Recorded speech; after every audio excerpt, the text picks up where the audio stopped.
ठरलं तर मग या मालिकेत आज आपण पाहणार आहोत दुसऱ्या दिवशी सकाळी स्वतःचं सगळं आवरून प्रतिमा किचन मध्ये येते आणि काहीतरी करत असते।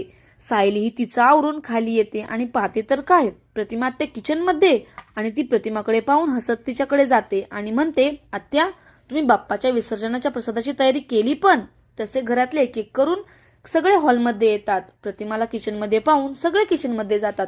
पूर्णाजी म्हणते, वा वा, प्रसादासाठी एक हात प्रतिमाचा आणि एक हात सायलीचा लागलाय म्हटल्यावरती आता बाप्पा खुश होऊन प्रवासाला निघणार। अर्जुनही म्हणतो, त्या निमित्ताने आपण प्रसादावरही आडवा हातही मारूया।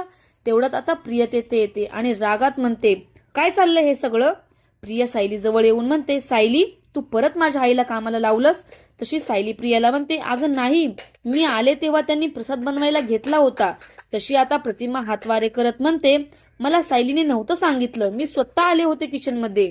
प्रताप कल्पनाला म्हणतो, अगं हिची वाचा तर परत आलीये, मग ही असं खानाखुना काय करतीये? तशी कल्पना प्रतापला म्हणते, थांबा। कल्पना प्रतिमाला म्हणते, प्रतिमा तू प्रसादामध्ये काय काय घातलंय ग?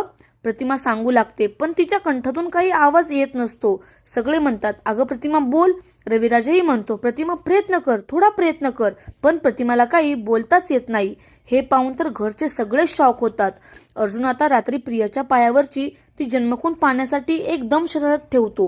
प्रियाजवळ चैतन्य बसलेला असतो। तेवढ्यात चैतन्याचं लक्ष प्रियाच्या पायावर जातं, पण तिच्या पायावर जन्मखून वगैरे काहीच नसतं। आता तो अर्जुनला सांगतो की प्रियाच्या पायावर बर्थमार्क वगैरे काही नाहीये। आता पुढच्या भागात पाहूया, चैतन्याने तर पाहिलेलं असतं की प्रियाच्या पायावर बर्थमार्क नाहीये, पण घरच्यांसमोर हे तो सगळं कसं सांगेल आणि कसं पटवून देईल? असेच नवनवीन ट्विस्ट पाहण्यासाठी आपल्या या चॅनलला सबस्क्राईब नक्की करा। हा भाग पूर्ण पाहिल्याबद्दल धन्यवाद।